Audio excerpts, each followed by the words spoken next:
didn't even watch Harry Potter until last year, okay? That's how much I don't want to be a part of any witchcraft shit. Strange fruit hanging. Welcome back to Cosmoholics Anonymous. I am your favorite girl, Bo Vintage, and today's video is a story time. I haven't dropped a story time in forever.com, so hopefully this week you guys will see at least 2. Anyway, this is a paranormal activity story. I never ever thought that I would have another paranormal activity story to tell after I told that first one, because I literally told you guys so much in that first paranormal activity video, which I will link in the description box below. If you haven't seen it, you can go ahead and watch it. If you have seen it, well, you can watch it again if you want to. Anyway, this story is basically my encounter with a witch, and I know that sounds absolutely insane, but that's what he referred to, or sorcerer, like he referred to himself as a witch. I will get into the details of the story right now. A lot of you know that I am originally from Toronto. I lived in Toronto for my entire life, okay? Well, Pickering and then Toronto, and then last year I moved to Ottawa. So when I moved to Ottawa, it was, I think, right when fall had started, and as soon as I got here, I got a job at Shoppers Drug Mart. So basically, this was before my YouTube was actually popping. Irrelevant. Right when I got to Ottawa, I got a job at Shoppers Drug Mart. So I was actually just hired as a supervisor, and every time I leave my house, well, before, because today I left my house and I didn't beat my face, and the people ran up on me and they wanted to take pictures, and I was like, Lord God, I look a fucking mess. So whenever I used to go to work, I always used to be beat, okay? My makeup was always done and slaying, and so because of that, I actually ended up getting a second job within Shoppers Drug Mart in the beauty boutique. And so this story basically takes place, or my first encounter with Pablo, okay, because that's the psychic witch, whatever, that's his name. Pablo. This is my first encounter, or well, this was my first encounter with Pablo. I don't necessarily believe in witches and stuff. I do believe that there are people that are like spiritually connected to other forces and all that, but like I'll never go and get my palm read. I will never go and hear what a psychic gotta say about me and my life. I will never do any of that, because I don't want to know, like, whatever's supposed to happen to me, whatever's gonna happen in my life, I don't want to know, honey. So you'll never catch me at one of those little palm readings. You'll never catch me calling up Miss Cleo. Rest in peace to Miss Cleo. You'll never catch me doing any of that, okay? Because my only connection is with the Lord Jesus God, okay? God the Almighty. That is my only connection to a spirit, okay?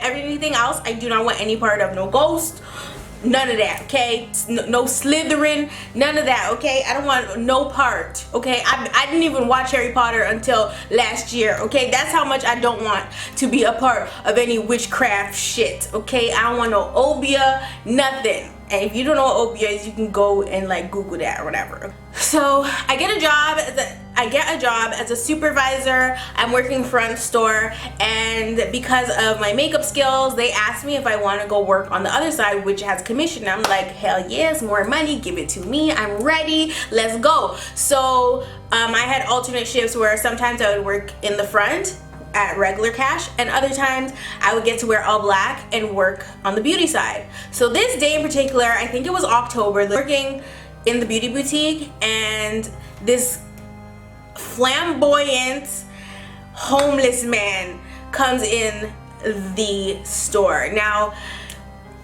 I call him homeless because I think he might be homeless, but I'm not really sure. When he's a little off, right? So like he'll come in and he'll tell you he's loud as hell. He has a Spanish accent, and he'll just talk to you if you give him the time of day. Even if you don't give him the time of day, he will talk to your ass for however long you let him or don't let him. Like, he will just talk your ear off. So when he came in, he was talking to me. He's like, oh my gosh, you're so beautiful, you're so beautiful, all this. All this. He's like, can I use your phone for a second? And so I was like, I don't know if I can let you use the phone. He's like, don't worry, they let me do it all the time, I know you're new here. And I'm just like, okay, let me just ask ask somebody, right? And he's like, no, don't worry, you don't have to ask nobody.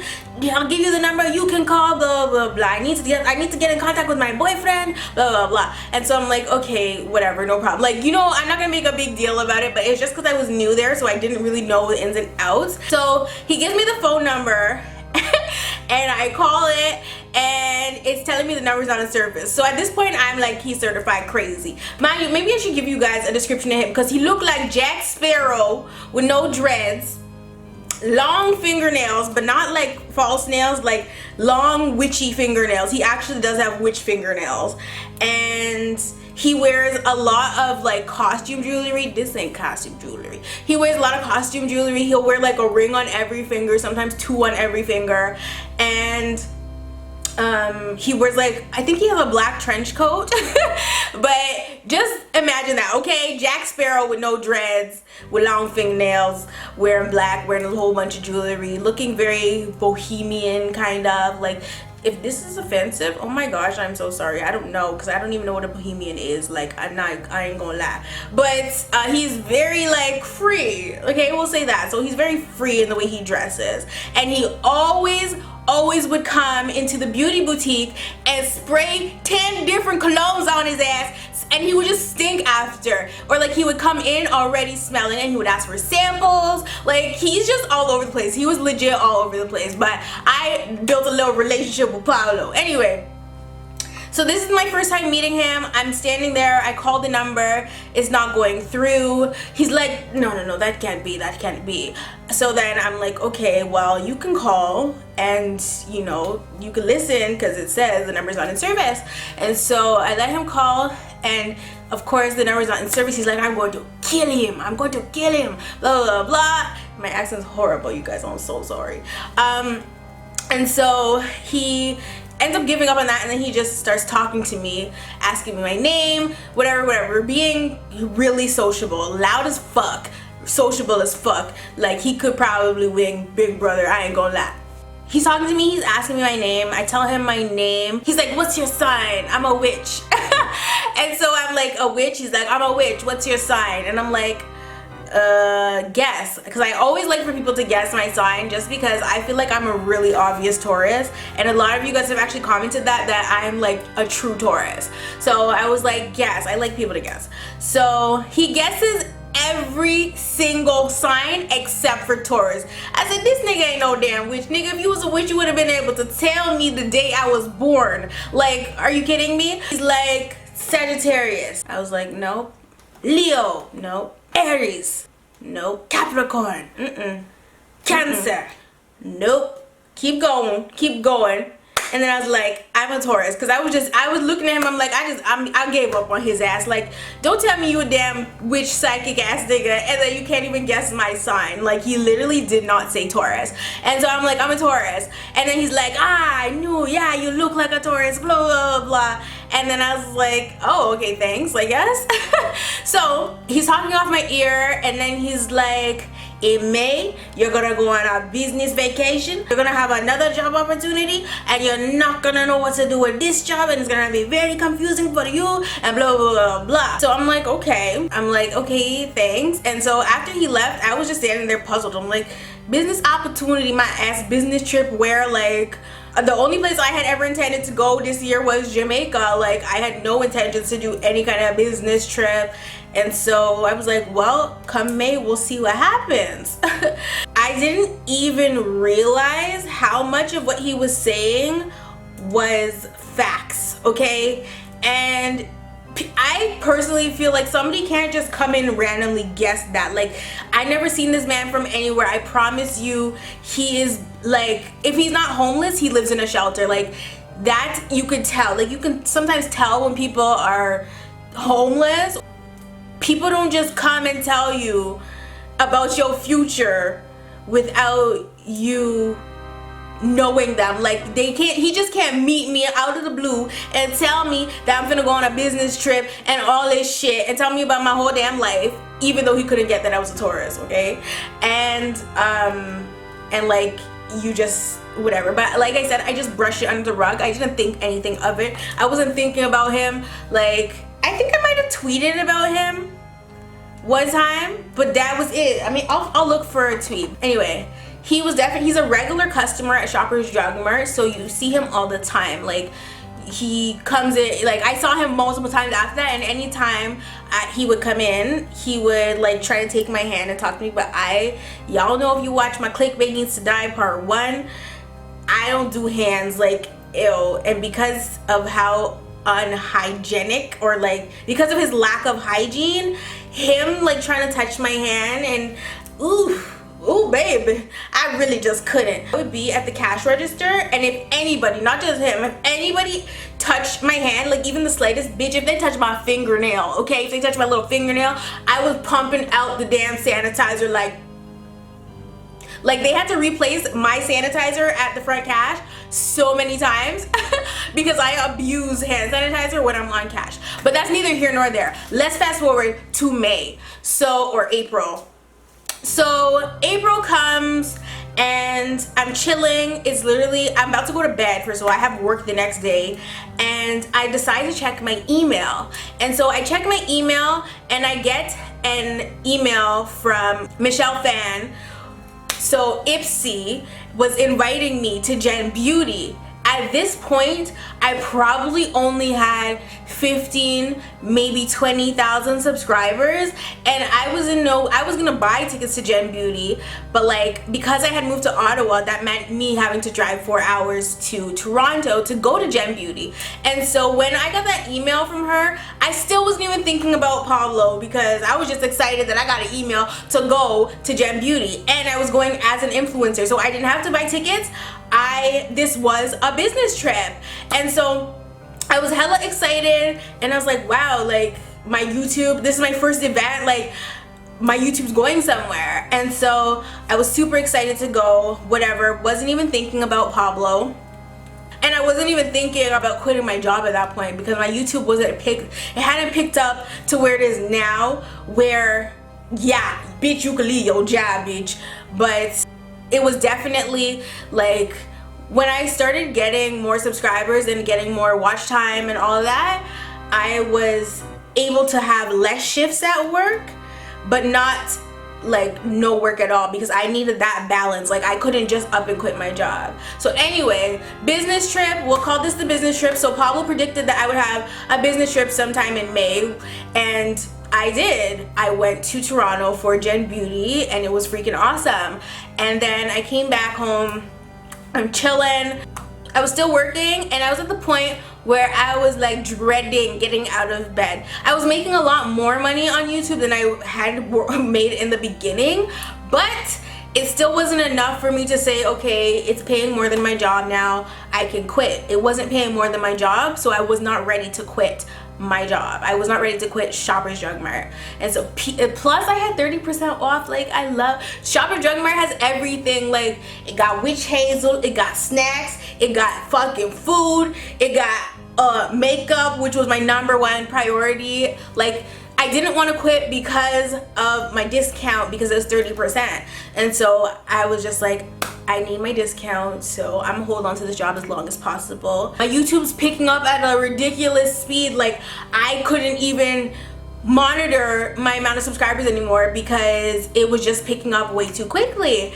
And so fast forward a little bit past May, maybe June, once I hit the 60,000 subscriber mark, I was full and ready to quit my job. I was like, there's no way. The amount of money that I was making at 60,000 subscribers, I was just like, bitch, where have you been all my life? Like, what was I doing wrong? Because my first year on YouTube was very slow. Like, and I wasn't even taking it seriously. Like, I obviously take it serious now because I post almost every day, but like I was not taking YouTube serious at all. I was never ever in my whole entire life expecting my career path to be somebody on the internet. Like, where they do that at? Like, where?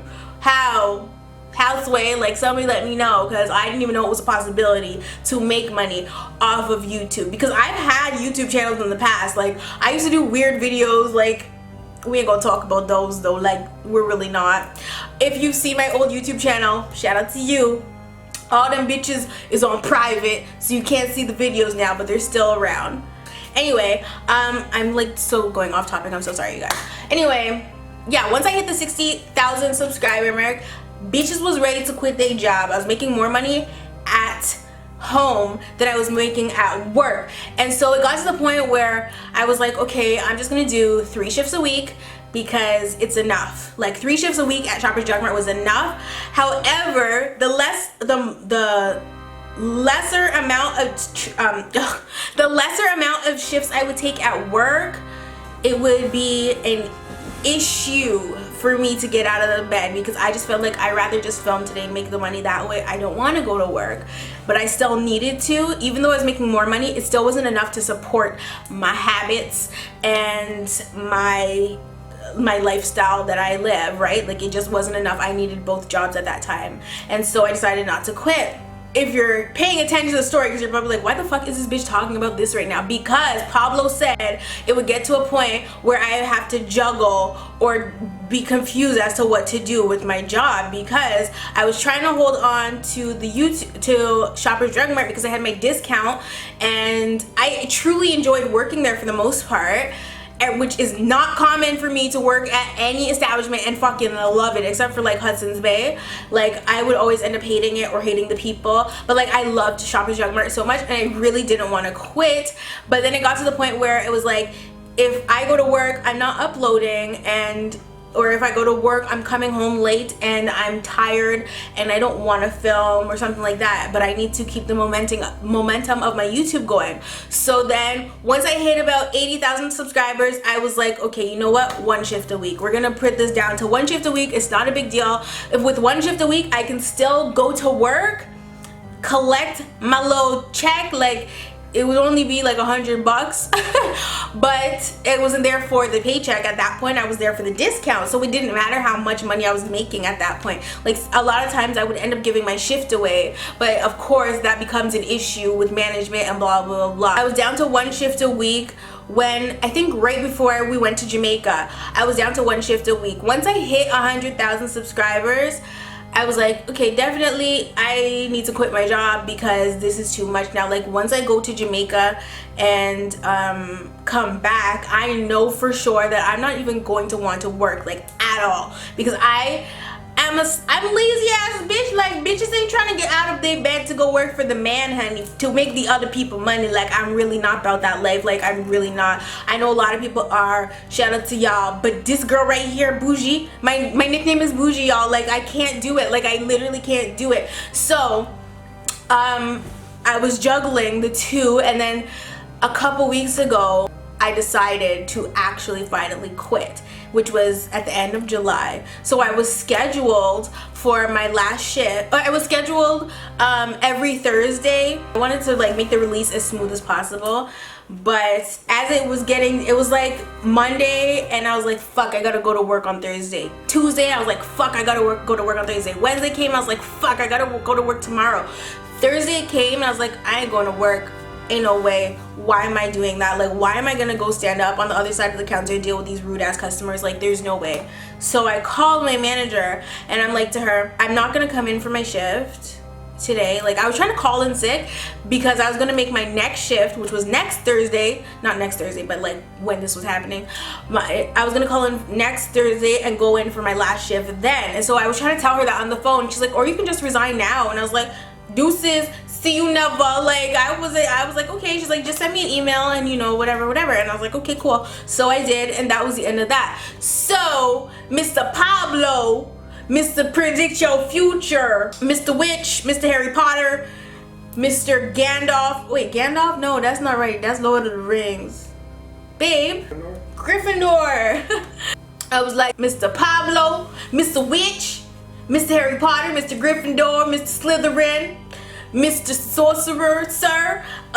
Don't be coming and predicting my future, but like, this was honestly the most crazy thing, like weird thing that's ever happened to me, with another human being saying to me like, this is what's gonna happen, and it actually happened. And I don't care what y'all think. If y'all think I made Pablo up, y'all can go to the Shoppers Drug Mart on Bank and Gladstone if we can find out if Pablo exists. Anybody up in that bitch will tell you Pablo exists, and he's just loud and flamboyant, and He's always telling you something about something. And there's people, like there's some cashiers he hated, and he would be so rude to them, but he was never ever rude to me. Me and him had like a serious bond.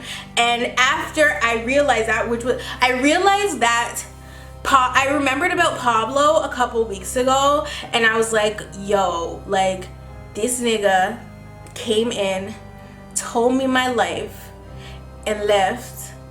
And a couple months later, that shit actually happened. And so I kind of like, shoot, like I wish he told me a little bit more. I ain't gonna lie, because I never asked him. Like I didn't ask this man to tell me nothing. I didn't know him.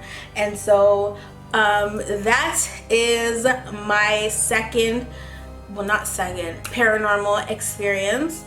I have more sleep paralysis stories to tell you guys, so I definitely will get into that another day. But yeah, that is my paranormal activity story. Let me know in the comment section below if you've ever run into a stranger that's predicted your future or told you something about yourself that actually happened. I would love to read those. Or if you've even gone to like a psychic and asked them to tell you a little bit about what's going to happen, or the card readings. Let me know down in the comment section below, and I will try to respond to you guys. I love you guys so much. Thank you for supporting me, and I will definitely see you guys in the next one.